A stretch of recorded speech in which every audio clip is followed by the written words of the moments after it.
I smile a little bit. At least Ted isn't upset with me. No, at least he's kind of willing to help. I thought Jeff was buggering off. Why is he still there? Oh. Have you ever heard of a midnight trombe flower or a puntia? Ted hums unsurely as he takes in the names. That second thing don't ring any bells, but the flower name sounds familiar. A midnight trombe flower. I ain't positive, but don't you find those in the school's arboretum? It's truly that close by? I raise a hand. Wait, what's an arboretum? That word, look. The plant place. The place where botany happens. There. Can't fucking pronounce it, and even if I did, I wouldn't know. Jeff gives me a look like I'm just a kid that's just interrupted the adults talking. Ha! How true he is. Nicole. Very well, if I must, it's the responsibility of every good superior to make sure their assistants are kept up to speed. And botany place is simply a place where plants that will be studied are cultivated and grown. Consider it a type of outdoor museum for plants. Yeah, thanks. Like I said, I'm no expert, but I do think I'll come across the name of one of the signs in there. Wow, if Ted's right, that could be a huge lead. However, Jeff doesn't seem as pressed as I am. Not as useful as Nicole suggested someone. I suppose you have proved you possess at least a grade schooler's level intelligence. Before Ted can shoot back a retort, Jeff holds up a finger, then quietly heads to a section of a shelf to pick up a bottle of cold medicine. Here you are. He tosses it towards Ted, and the other boy barely reacts to catch it in time. Hey! You were looking for the best deal on cold medicine, correct? It's that one. Not the cheapest, but it's the most potent. The one you hold now is cheaper, but it will take longer for your father to get better. Well, if it's one thing you're good for, it's knowing your stuff about medicine. I'd never trust him. I feel all the tablets would be poisoned. Ted hands over the cheap stuff and takes the bottle that Jeff threw at him. That all you done with me? You're free to leave. We weren't imprisonating him, Jeff. You don't have to say it that freakily. Thanks for the help, Ted. Yeah, don't mention it. Good luck with whatever it is. Ted gives a final wave before he takes off for the registers. Once he's finally gone, Jeff turns to me with a satisfied smile on his face. That's that then. We head to the school, botany place immediately. Oh, fucking after all this, I'm going to be wrong that botany is plants, isn't it? Oh, well. But Ted didn't sound too sure if the flower was there or not. What if it isn't? Ah, Nicole, my dumbfounded if darling assistant. It will definitely work out in the end, do not fear. I'm super skeptical. I'm skeptical, but it won't do to have Jeff be the optimistic one around here. Yeah, you're right. We shouldn't psych ourselves out yet. But how much longer do you have for your break? Jeff looks down at his watch. I was supposed to be back 2 minutes ago. That's not good. I suppose that's my cue to take my leave. I will formulate a time and a date for the expedition and inform you accordingly. For now, this is goodbye. Oh god, he's the kind of person to kiss your hand and then kind of like go off bowing, isn't he? Ugh. And like that, Jeff heads back to the back counter again, leaving me all alone in the cold medicine aisle. So, he wants to make a potion that can make people like you. It sounds amazing, but can adding all these ingredients together in some magic pot really work? That's not how it's going to work. They don't fucking put salt into a cauldron with all those, like, things and stir it around and smoke blows up and it turns blue. You know. Well, whether it works or not, all I need to do is help out Jeff. I get Mr. Garber to like me, he gets to do his alchemy thing, and everyone wins. At least, if I can believe him. Right then, let's go to the convenience store. Oh, all that. Ah, balls, we can't, can we? Alright, we will go home and tidy up room. Apparently later on, for, I can't remember, $75, you can buy 100 of one stat. So, I'm kind of hanging around for that, and that's what all my money's going to be saved into. Otherwise, I'm not sure how it's going to work. Damn, that's not a lot. Alright, well, regardless of what happens, we do need to get this up as much as we can. That's not a lot. What we'll do, we'll go back, we'll have a little bit of a sleep, take a little bit of a nap.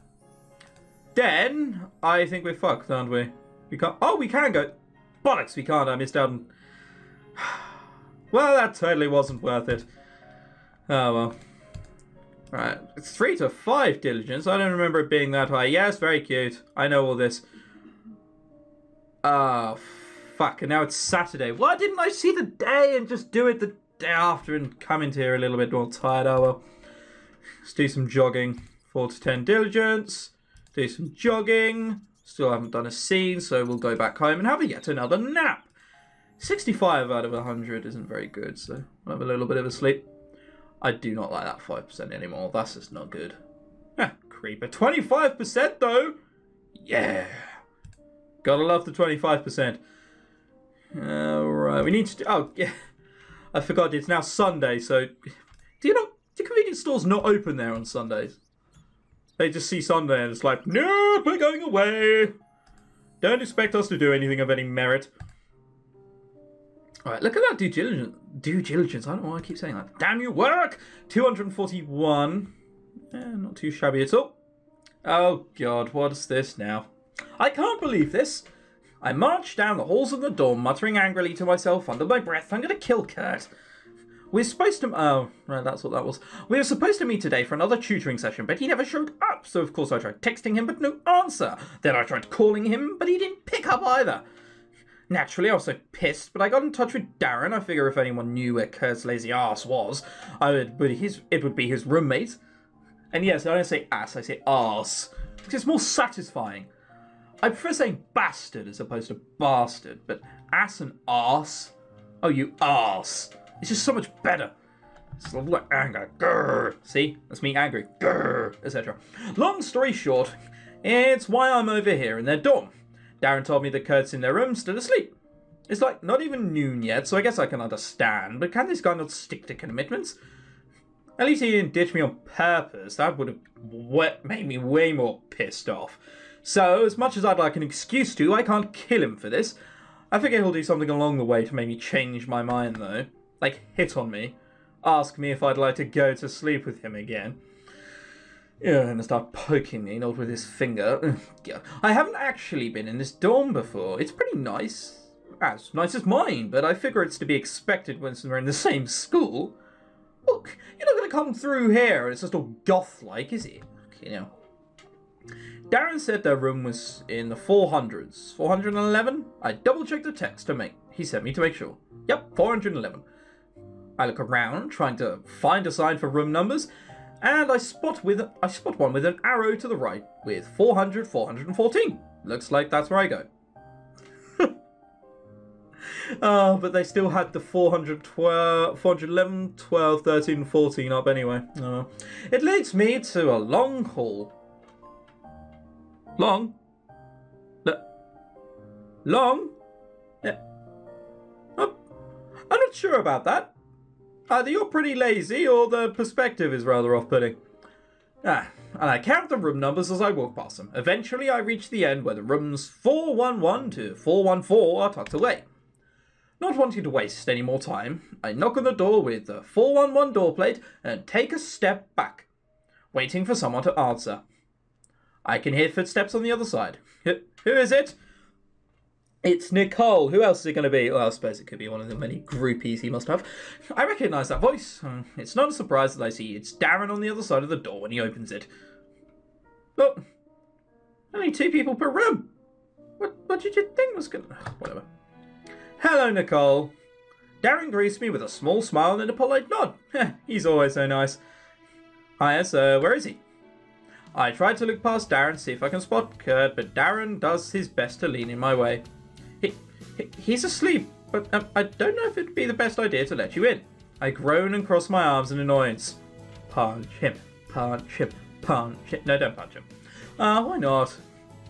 Kurt tends to become testy if woken up by falls. Darren looks away and pushes on the bridge of his glasses nervously.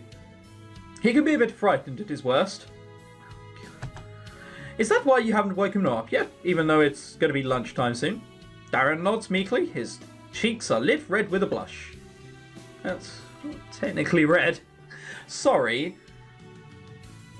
Thanks for inviting me over then. Also, just hang on. Need help? Call the 3 digits. You can see very, very closely just 3 digits on everyone. Lost phone 411. Was he in 411 or was he in 414? He might have lost his phone, that's why I didn't answer. No, don't apologise. I believe you when you say Madry can be scary. If you want, though, I can try wake him up. You, Nicole? I do not know. I'm not scared of cat sodding Madry. Just be sure to call 911 ready in case I need an ambulance. That's a joke, Darren. Darren sized my joke, but stands to the side to let me into their room. You're too kind. Just be careful. This is exactly the same as the other room. There is a stuff put over the other pictures, isn't there? I'm going to have to compare the two. Their room is way more different than I was expecting. Wait, no, I take that back. If this was Kurt's room, it'd be perfect. Football paraphernalia is everywhere, from the medals on the wall to the rug on the floor. And the picture of a lady in a bikini, a man swimming? I'm going to assume swimming in the most oddest standy-uppish way ever, and a motorbike. A girl with a gag. It's not very football themed, is it? There's this here, the beds and a rug. That's it. Oh dear. Jeez, Darren, do you own anything in here? Darren points to the left corner of the room where a small cubicle is installed. My laptop and books. Why, of course. That would also explain why that side isn't... So yeah, that's pretty much just it. The only football things are this side of the room.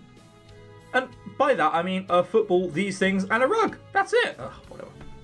That's not what I meant. Well, Kurt was so enthusiastic about making our room the, what did he say, best man cave ever.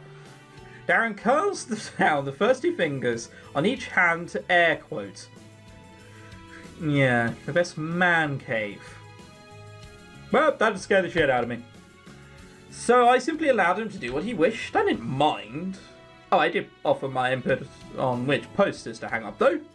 I look up the wall to see macho-looking posters of cars and women in bikinis.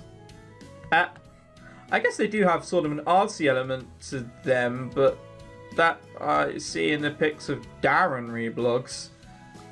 They have no art attached to them.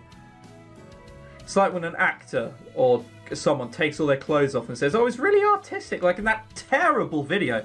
Was it the Kanye West new song? I don't listen to modern music at all. It's all pretty much just dreadful. But I couldn't help coming across the song. Kanye West new one, Bound 2, Bound. Terrible. Worst song I've ever heard. Ever. It's dreadful. And Kanye, whatever the fuck his girlfriend's called, got a top off throughout the whole thing. Yes, she has massive things bobbling out from the middle of her chest, but it's not artistic. You're just taking your kit off to get the lads attracted. There's no other reason for that. Artistic is just a way of a middle-aged man going, I'd quite like to see you naked, so take off your clothes. That's all it is. Oh well. I'm trying to think if there's any time it can be creative, because I'm sure there's someone in the comments who's going to tell me otherwise, but I just can't think of one at all. Oh well, but it's, I got distracted from the reason I came here. That's not to say that it's a bad thing, I hasten to add. It's just not artistic. Yeah, it's not hard to miss Kurt's large frame wrapped up in his navy blue sheets, where Darren's bed on the left is all properly made. Kurt's is all messy, even for one that's currently being used. I was going to say he's using it. Be fair to him here. Jesus. Again, it's visual novel art, alright? You can't just give him the benefit of the doubt that he could just be off-screen there, which wouldn't really give him much room. But, you know, he's currently in bed, but the only thing in bed there is a freaking American football. And if he has suddenly transformed into an American football, we've probably got a few more things to worry about as to why he showed up late or slept in. Oh. His stuff is littered at the foot and his blanket has been kicked from under the mattress and just hangs over, nearly touching the floor. Unfortunately, I noticed that Kurt is a fan of sleeping shirtless. Judging from his bare shoulders, he looks a lot different when he's sleeping, like more tolerable. I will say, to be fair, I kind of like sleeping with no clothes on at all. Ha ha! Information you didn't need to know, coming at ya. Alright, so I drop my bag onto the floor, then bend over to pick up a football from Kurt's side of the room. Do you think if I throw this at him, he'll wake up? Oh, wow. I like this idea. Nicole!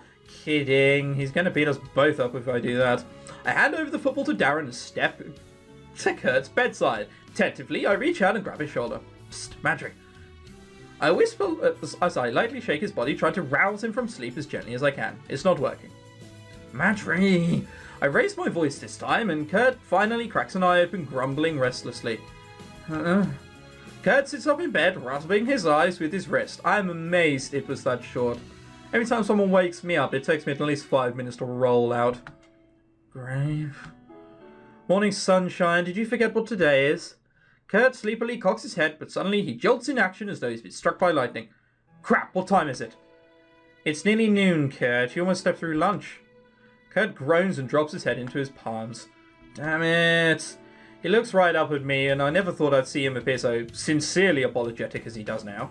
I didn't mean to leave you hanging again, Grave. I seriously didn't. I remember crashing really late at night, but I never thought I'd be out for so long. Come on, just punch him and be over with it. We'll all be happy.